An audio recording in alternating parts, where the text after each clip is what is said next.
Police प्रशासनाने मृत्यू 4 प्रकारचे असतात। झालेला मृत्यू हा नैसर्गिक आहे, अपघाती आहे, घातपात आहे किंवा अपघात आहे। या चारही पद्धतीने पाहायला पाहिजे। आमचे जळगावचे 150 शहाणे पोलीसवाले त्यांनी नुसतं आत्महत्या झालेली असं निष्कर्ष काढला आणि तपास तिथंच त्या दृष्टीनं ते केलेला आहे।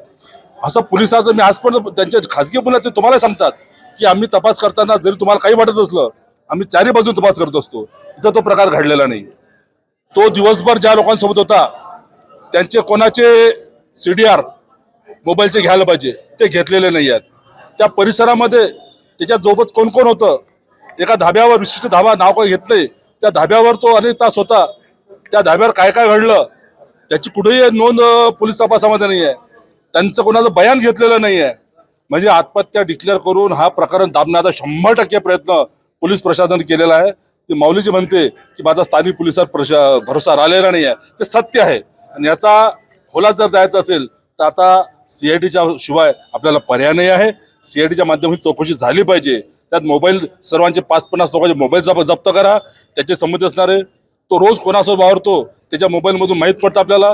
त्याला आलेले फोन, गेलेले फोन, त्या लोकांना आलेले फोन, गेलेले फोन, ते कुठं होते, कोणत्या टावरवर होते, ह्या सर्व गोष्टी आपल्याला सांगायची गरज नाही। आपल्याला जास्त त्यांना माहीत आहे, हे आपण त्यांच्याकडे शिकलेलो आहोत।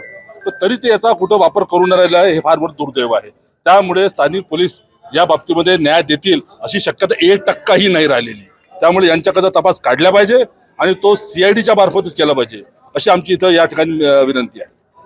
2 प्रश्न। तुम्ही म्हणताय स्थानिक पोलिसांवर विश्वास नाही, ते योग्य चौकशी करू शकणार नाही, या त्यांच्यावर कुणाचा दबाव आहे? दुसरा प्रश्न, जर तो घातपात असेल तर त्याला काही राजकीय पार्श्वभूमी आहे? बघा, घातपात आम्ही तर डिक्लेअर केलं।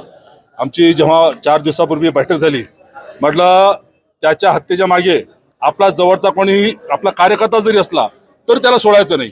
तो उद्या राष्ट्रवादी असू शकतो, काँग्रेस असू शकतो, भाजप असू शकतो, कोणी असो, नेते मंडळी त्याला पाठीशी घालायचं नाही, त्याला उघडं पाडायचं जो कोणी असं। कारण की म्हातारी मेल्याचं दुःख नाही पण काळ चोकवलं नाही पाहिजे, याप्रमाणे आपल्याला वागायचं आहे। जो मला जर तू विचारलं तर मी जाहीर सांगतो, माझ्या जवळचा किती जवळचा असला तरी जर तो त्यात सहभागी असेल तर त्याला शिक्षा झालीच पाहिजे, त्याला दंड झालाच पाहिजे। देश विदेशातील प्रत्येक घडामोडींचे लाईव्ह अपडेट मिळवण्यासाठी आता साम टीव्हीच्या सर्व सोशल मीडिया प्लॅटफॉर्मला लाईक, फॉलो आणि सबस्क्राईब करा।